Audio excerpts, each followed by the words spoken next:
What's up, people? In this video, we're going to talk about something that has nothing to do with fitness, nothing to do with food. This is a personal story of mine of how I don't know, for lack of a better explanation, got over my, like, I don't want to say hatred. I don't really, like, hate them, but, like, aversion or intense dislike or, like, racist feelings towards Arabs and Muslims. Because I used to be like that, right? But I'm obviously not anymore. I fucking love Arabs. I love Muslim people. Like, it's gone like full circle. Now it's like swung to the other side, the pendulum. So yeah, I just thought this might provide some interesting insight. I don't know, because I know a lot of most of the people who watch this are American or like North American at least. And there's not a lot of like exposure to like Arab culture or Muslim culture over there unless it's like, terrorism shit. So like maybe this will just offer an additional perspective from somebody who's been on both sides of the spectrum, let's say. Anyway, I was in the Israeli army, as maybe you probably know. I was in like infantry, and a lot of the stuff that I did in there with where I had like contact with Arabs was not like a positive experience, right? It's what we would do is you work at like a checkpoint, right? And like you work at a checkpoint, and basically what happens is it's like you're in the heat, and you have this like massive line of Arabs that like want to come through they want to like pass through Israeli borders from the West Bank to go to work, right? They like want to go to work, or they've got like some business to attend to, and they have like their papers, and it's like to pass through legally, right? So you check their ID, make sure their ID number isn't on the like terrorist ID number list or something, and it's not a pleasant situation, right? The soldiers are not having fun. You're in what's called a kerami, which is it's like this thick, like a ceramic like body armor suit. It's heavy as fuck. Thing weighs like, I don't know, like 60 pounds or something. It's like, it weighs a lot. You have to wear that. You got to wear your helmet, and you're locked and loaded the whole time, just like waiting for something to happen. Nothing really happens because like shit's on lockdown over there. But anyway, it's miserable. Nobody's having fun. It's not a fun situation. There's no like witty banter. It's fucking stone-faced, like waiting for shit to go down. And not only that, the like public, what do I call it? Public persona, I guess, of Arabs / Muslims in Israel is not a favorable one. So not only like in the army are you always kind of like hearing stories about what happened in this war and this battle versus this Arab country and all this like heroic stuff that like the Israelis did, which obviously makes sense, right? They want you to stay motivated, and they want you to have that motivation to like serve, because it's fucking miserable to serve. It's not fun, right? Like army's not like a fun thing to do, nobody does it because it's fun. You do it because you kind of want to be miserable. So I'm not like complaining, right? I just want to make that clear.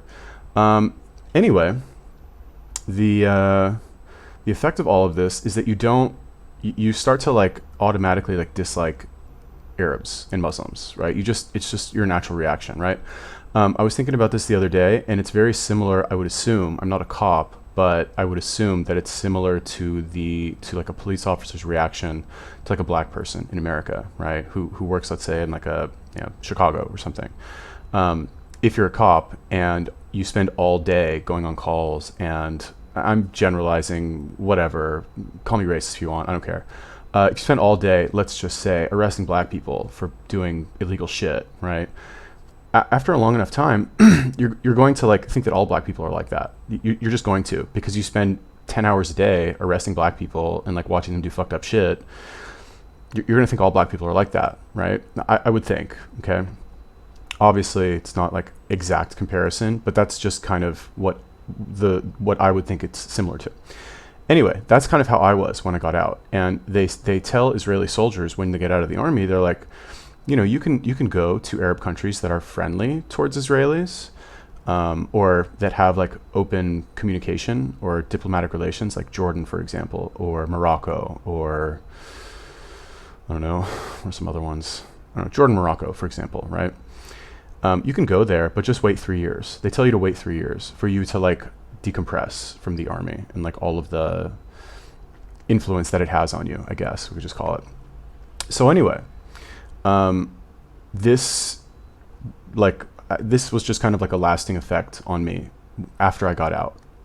because I never really had any interaction with Arabs or Muslims other than what my interaction with them was at a checkpoint, let's say, or in some other situation that was not, it's like us versus them, basically. It is what it is. You know what I mean? Anyway, when I got out, I went to, I started selling hair straighteners. I started doing this job, and the job, one of the reasons I liked it is because I got to travel all over the world. And one of the places eventually that I decided to go was Australia, Sydney, Australia specifically, and specifically, even more specifically, was Parramatta. When I got there, I made a deal with the owner of the company that he would open a kiosk with me. Right. This was my first year in Australia. Second year in Bankstown, it's another story altogether. But anyway, the first year that I was there, made a deal with him. We opened a kiosk, and I went around to scout the malls, and I decided Parramatta was the best because it had the most people. It was very busy, and that's when a mall is busy, it's very good for straighteners specifically, because when you do somebody's hair, a lot of the times girls or women, whatever, will walk by and they'll want to watch, right? And when people are stopped in place and they're watching, number one, you know that they're interested, because otherwise they wouldn't stop and watch. And number two, they're not walking. So it's easier to stop them, engage them in a conversation and bring them over and show them. So anyway, I chose Parramatta. Now, Parramatta just happens to be, for some reason, there's a lot of Middle Eastern people that live in Parramatta. And I'm including Indians and Pakistanis in there. I'm not sure if that's Middle Eastern, but a lot of, Middle Eastern / Arab / subcontinent, dark people, basically, right? Those types of people live there for some reason. But I didn't really care, because out of all the malls that I'd seen, that was the one that fit the most criteria for the type of mall that I thought would be a good mall. So when I started working there, and I was the manager of this kiosk, and it was up to me to sell as much as I could, I noticed that the best customers that I would have would be Lebanese and Syrian. And the thing with Lebanese, or I guess really any Arabs, but specifically Lebanese, is that they're very interested in doing themselves up, especially the girls. The guys too. The guys also take a lot of care in their appearance, especially the Muslim ones, from my experience, because Lebanese women, they love to do their hair, they love to do their makeup, they love to go shopping, they love fucking name brands, they fucking spend money like it's their job. And the guys, they also like name brands. They like to, stunt, wear their fucking Gucci hats and their Louis Vuitton sunglasses and their fresh kicks and all that shit. They love it. It's just part of the culture, I guess, right? It's kind of like the Arab version of the Jersey Shore. A bunch of dudes, they're all big jacked guys. The girls, very voluptuous, very made up. Anyway, I started making 3/4 of my sales to Lebanese people. And I just, over a long enough time of me getting this constant reinforcement of good interactions with Arabs and Muslims, I started to completely change my opinion of them, right? It's kind of crazy, right? But what I noticed is that, because a lot of not all Muslim girls, but a lot of Muslim girls will wear a hijab and they cover their hair. Obviously, I'm not gonna rip off a girl's hijab and ask to do, or even ask to do a demo, tell her to remove it. It's a big no-no. You know what I mean? But kind of a loophole to that, a workaround, is if, let's say, you have two girls and one of them does not cover her hair and the other one does, you can stop those two girls and you can do the demo on the one that does not cover her hair, as a kind of a favor to the other one. So I would stop. The reason I'm bringing this up is because the net effect of this was that it allowed me frequent communication with religious Muslims, girls, right? And I just started to get to know them on an actual individual level, and they were super cool and nice and friendly, and they were not all ISIS terrorists like I had originally thought.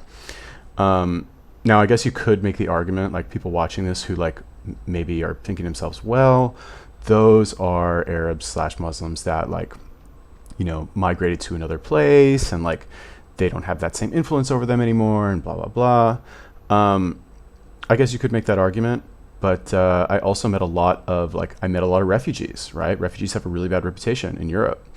But I met a lot of refugees who were just like normal families, like actually like normal people who wanted to get away from that shit, like are not caught up in the whole terrorist nonsense, the whole war, and they just wanted to get away, you know? So yeah, that was how I kind of got over it. And ever since then, like my second year when I went back to Australia, because like I wrapped up that first year, made my money, traveled after that, and then a couple of years later, I ended up going back to Australia to open another kiosk. And this time I opened it in Bankstown. Like I knew in my mind, I was like, all right, like Lebanese people, like where are all the Lebanese people? What's the Lebanese neighborhood in Sydney? Like I want to open there. And I opened a kiosk in Bankstown. And if any of you know anything about Bankstown, you would not think that some random like white American would like specifically go there to open a business. Like that's like insane, you know what I mean? Especially like a white Jewish American with like an Israeli background, you know, it's not, it doesn't make sense. But because I knew, or I felt like I knew the culture so well, or at least the buying habits of the culture, or at least the buying habits of many of the women in the culture, it seemed like a great choice to me. And honestly, like to this day, I still consider sometimes, I mentioned this in another video, but I still consider sometimes going to Beirut and like opening a kiosk there or something, just because it's, oh my God. And I know there's no Israelis there, right? Because Israel and Lebanon are technically at war still, the whole like Hezbollah thing. But like, wow, I would crush there. Oh my God, I'd be a fucking millionaire. Anyway, whatever. That's how I got over it. I just thought I would share this little story because I know that in America, in most places in America, Arabs and Muslims have, like specifically Muslims, but Arabs kind of get, like the two kind of get lumped together a lot. They have a really bad reputation, and you know, it's a shame because just because most terrorists are Muslim does not mean that most Muslims are terrorists, right? Do you understand that? It's like you have to kind of like understand the nuance behind that to really appreciate it. And one last thing before I end the video is that like I see a lot of like what's the guy's name, Ben Johnson or Ben something. He's like one of these like right-wing like provocateurs who like releases these videos about statistics and these like cherry-picked examples of Muslims like defending terrorists and stuff like that. People who watch those videos and will repeat the points of them in like a normal conversation, I've noticed, no offense to any of those people who might be watching my videos, like, you know, we're friends, it's all good. Most of those people have like never talked to a Muslim in their life. You know what I mean? They don't know. They take at face value these cherry-picked examples in this piece of like highly edited, probably funded by like some think tank, piece of content that is designed to like rile people up and to polarize them and put them on one side or the other. So anyway, just wanted to throw that out there. I don't really know. I guess I felt like making this video because being in Indonesia now, it's a Muslim country, and you know, of course you want to, like, there have been attacks here and stuff like that, and you do want to be safe and exercise caution, of course. I'm not saying don't. It's like, after all, it's a third world country. But just your average interaction with various like random Muslim people here is I would say overall extremely positive, you know. Anyway, all of you people out there, keep an open mind. Obviously, people are people. If you meet some like fucktard who just happens to be Muslim, like don't lump all of them in there like that. But yeah, anyway, just wanted to share my experience. If you guys have any questions about that, let me know. Have you, oh, here's a good question. Have you ever, like, let's say, like, experienced, I forget the word, not racist, but where you, like, automatically blame another culture for something, even though you don't have a lot of experience with that culture? I don't know what it is. I don't know, whatever. Have you ever experienced that and then reversed your opinion on that? Let me know. Leave me a comment. Peace.